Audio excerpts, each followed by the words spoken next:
Emang bener kak, katanya nulis bahasa Korea itu ada poinnya, nggak bisa sembarangan. 도와주게 지르수야. 네, 일단 assalamualaikum 안녕하세요 유리수입니다. 우리 시작하자. 그럼 let's get it.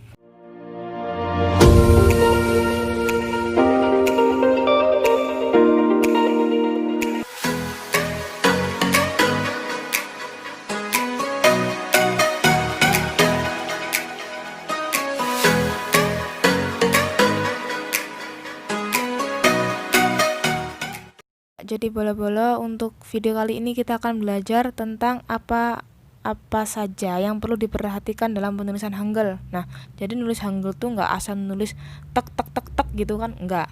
Harus ada poin-poin yang perlu diperhatikan. Di sini ada beberapa poin. Ayo kita bahas.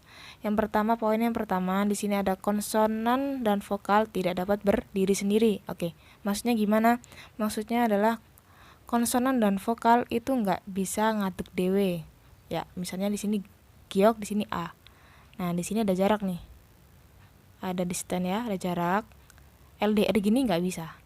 Jadi ini nggak bisa. Harus dimepetin yang giok ini.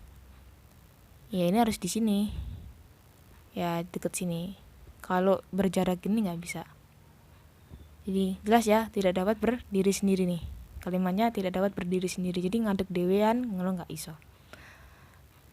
Ini poin yang pertama. Sekarang kita ke poin yang kedua. Di sini ada selalu diawali huruf konsonan dan diikuti oleh vokal. Ya, selalu diawali dengan huruf konsonan.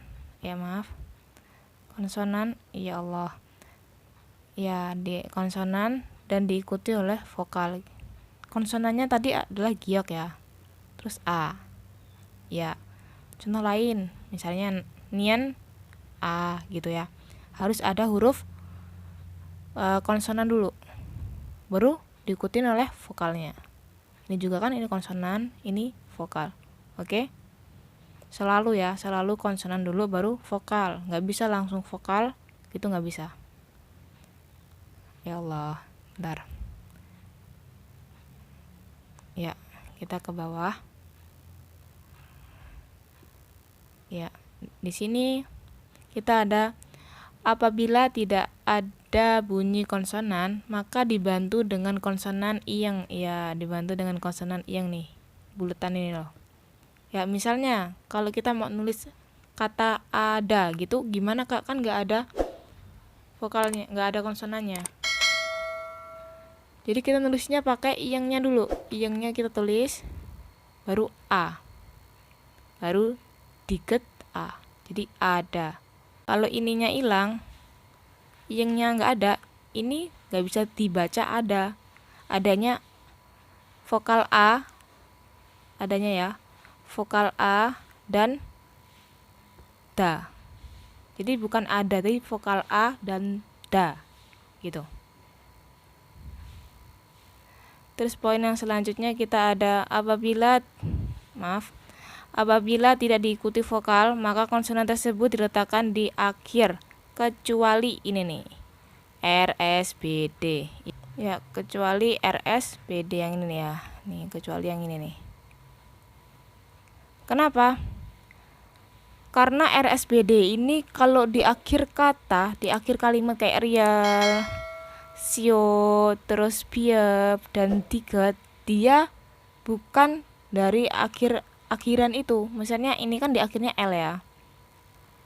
Nyambung nggak nih? Ini kalau di akhir kata jadi T, ini jadi P, ini jadi T. Di video sebelumnya udah diupload, udah pernah dibahas di video Hangul itu. Jadi nggak bisa dia di akhir kata dengan huruf yang seperti itu. Jadi kalau misalnya di akhir kata kita pengen nulis R tuh gimana Kak? Nah, kita buat real dulu, terus kasih dikasih bantuan E. Terus S juga gitu, iya. Jadi kita nulis S dulu, sio, terus kasih E-nya di sini, dibantu.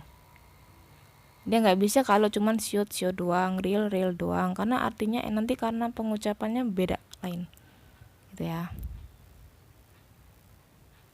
Jadi maksudnya tuh diletakkan di akhir gimana?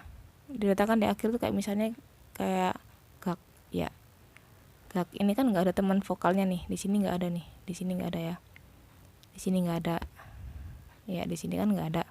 Nah jadi gioknya ini jadi penutup barisan gitu ya, paham ya?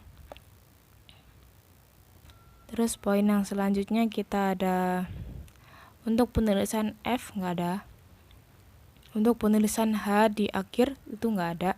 Jadi kalau untuk hyot ya, untuk hyot ya, ini kalau di akhir dia akan menjadi T, jadi bukan H lagi. Jadi kalau misalnya mau nulis rumah nih ya, misalnya rumah, saya taruh di sini aja ya, rumah, itu berarti rumah. Kalau ditulis hyotnya ini, maka dia dibaca rumat, bukan rumah tapi rumat ya. Jadi penulisan H di akhir tuh nggak ada. Jelas ya? Nah terus untuk penulisan huruf L di awal itu nggak ada. Jadi karena dia real, jadi untuk di awal tuh R dan di akhir itu L. Jadi untuk di awal L tuh nggak ada.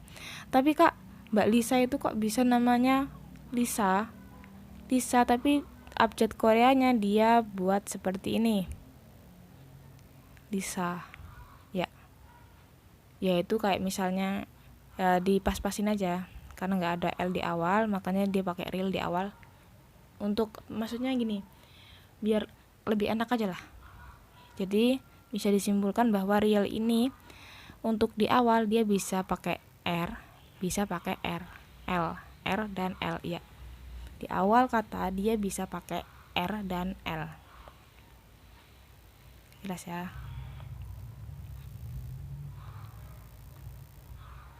Terus untuk yang selanjutnya, untuk penulisan L di tengah maka realnya ganda. Ya, realnya digabungin. Bukan kayak misalnya kayak waktu itu ya, giok ganda, sang giok, jelas. Tapi kalau real ganda bukan seperti ini salah nih. Bukan yang seperti ini. Jadi yang gimana nih? Jadi real ganda itu yang seperti ini nih. Yang dikatakan real ganda itu ketika ada real di sini dan ada realnya di sini. Ya, ini real ya. Di sini ada gelca, ada apa? Ada abjad. Ya. Di sini ada abjad. Contohnya aja deh, langsung ke contoh ya. Contohnya kita pakai yang populer banget, Pali. Ya, Pali. Pali itu artinya kan cepat. Iya, cepat ya. Nah, di sini realnya ganda, makanya dibacanya Pali.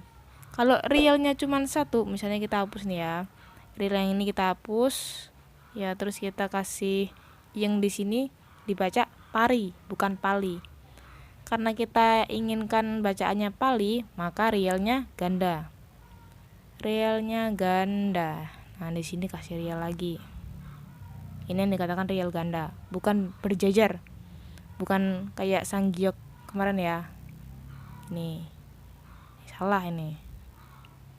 Realnya di bawah dan di sampingnya. Oke.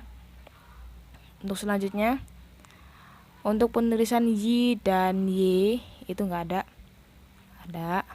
Untuk penulisan ang di bawah itu juga nggak ada. Jadi penulisan ang tuh nggak ada. Jadi kalau misalnya kalau misalnya kita mau tulis ngarep gitu kan, misalnya ngarep ya, ngarep depan gitu, itu nggak bisa. Jadi ini itu nggak bisa. Ini arep, jadi ini arep bukan ngarep. Oke. Jadi jelas ya. Sekian dari video kali ini, semoga bermanfaat. terima kasih. 네, 여러분, 이제 보셨으니까 너무너무 감사하고 미안하고 우리 이따 보자. 다음날 subscribe는 잊지 말아요.